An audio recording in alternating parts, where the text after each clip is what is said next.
Bismillahirrahmanirrahim. Assalamualaikum warahmatullahi wabarakatuh. Jadi saya atas nama Muhammad Firdiansyah dan NIM 212100615. Di sini saya akan menjelaskan suatu kode Python yang dimana ini saya ambil dari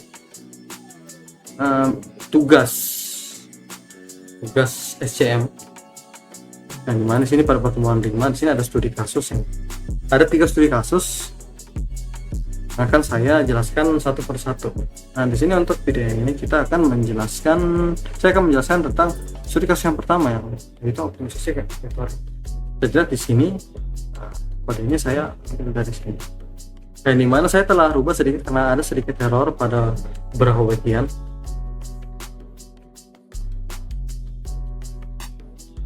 Nah, ini adalah kode yang sudah setelah saya ubah sedikit sehingga tidak terjadi error di sini. Nah, baik, di sini saya akan menjelaskan dulu secara singkat. Sebenarnya ini kode sebenarnya untuk apa sih? Nah, di sini kode ini menggunakan algoritma genetika untuk meminimalkan total biaya persediaan berdasarkan model EOQ atau Economic Total Quantity. Algoritma berevolusi selama 40 generasi. Ini pada variabelnya generasi untuk mencari kuantitas pesanan yang optimal dan mempertimbangkan biaya pemesanan dan biaya penyimpanan. Baik, langsung saja saya akan menjelaskan dari awal. Sini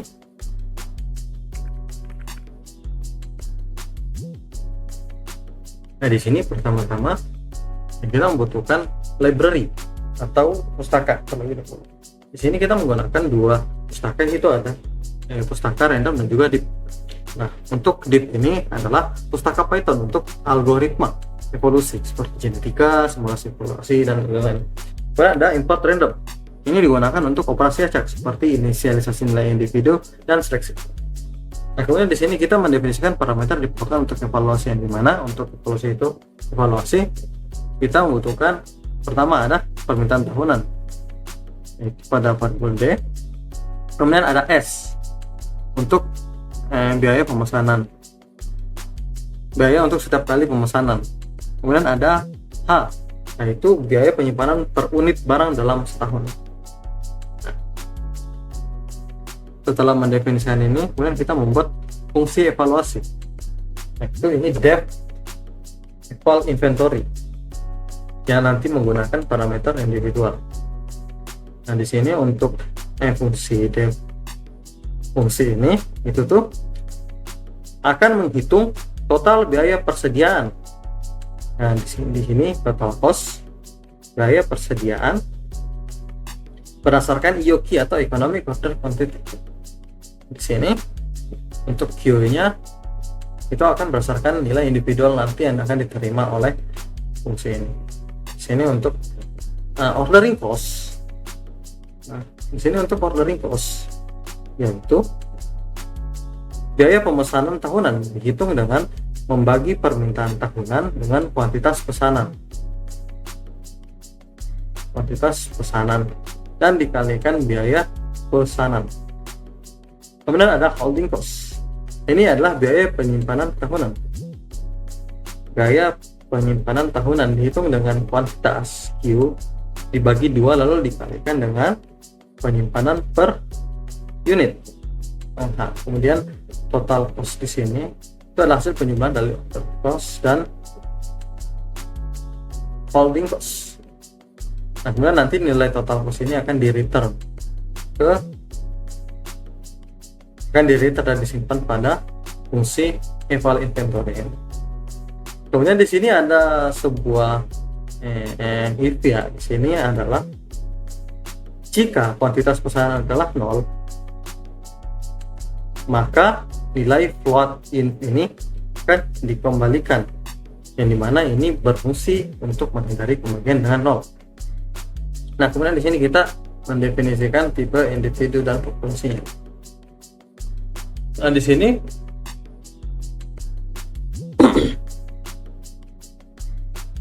Sini kita ada fitness min, di mana ini tipe fitness untuk meminimasi, karena kita ingin mencari atau meminimalkan biaya total dengan bobot di sini weight min 1,0. Nah, kemudian ada dengan bobot 1,0 min 1,0, di mana ini menunjukkan masalah minimasi. Kemudian ada creator trade individual, yang dimana ini merupakan individu dalam populasi, direpresentasikan sebagai list dengan atribut fitness yang terhubung ke fitness min tadi. Nah, lanjut di sini kita menginisialisasi box.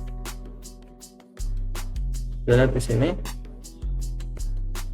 kan di sini ada fungsi attr underscore in, yang dimana ini mendefinisikan atribut individu sebagai bilangan acak antara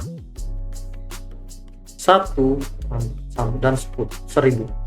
Kemudian ada individual, yang dimana ini adalah daftar dengan 2 elemen masing-masing dihasilkan oleh attr in. Kemudian ada population, adalah populasi dengan kumpulan individu dengan ukuran populasi ditentukan di sini, yaitu 50. Dan lanjut di sini untuk operator algoritma genetikanya.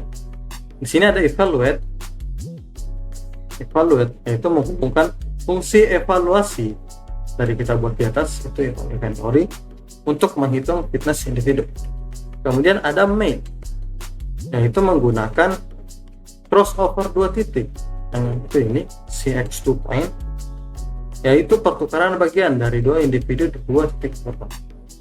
Kemudian ada mutate, nah ini menggunakan mutasi nugation yang menambahkan nilai acak ke elemen individu dengan probabilitas 0,2. Kemudian ada select.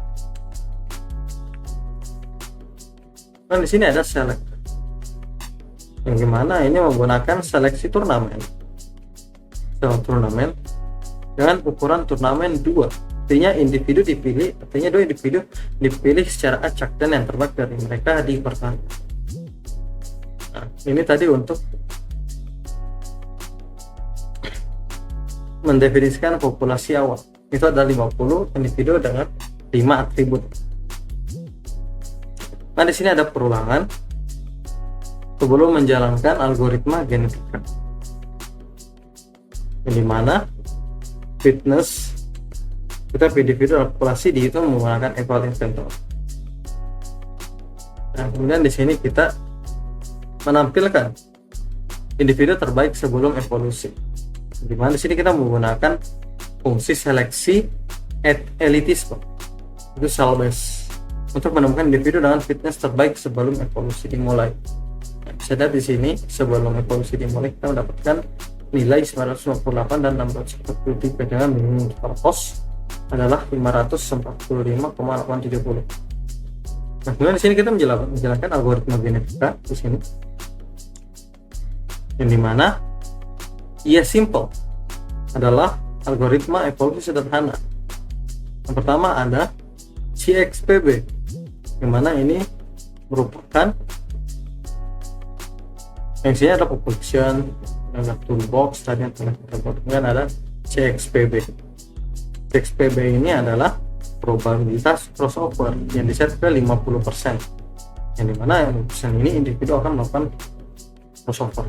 Kemudian ada MUTPB yang diset ke 20%, yang dimana ini adalah probabilitas mutasi 20% individu akan mengalami mutasi. Kemudian ada NGEN. Nah, NGEN ini adalah algoritma berjalan selama 40 generasi. Bisa lihat di sini evolusinya terjadi sebanyak 40 generasi. Yang setelah itu evolusinya dijalankan algoritma genetika yang dijalankan. Di sini kita menampilkan lagi best individual atau menampilkan individu terbaik setelah evolusi. Lihat ada perubahan nilai yang tadinya 958 menjadi 965, ada 643 berubah jadi 778, dan minimum total costnya pun juga berubah setelah deposit. Baik, itulah yang bisa saya jelaskan dari studi kasus pertama bidang keuangan yang dilakukan. Wassalamualaikum warahmatullahi wabarakatuh.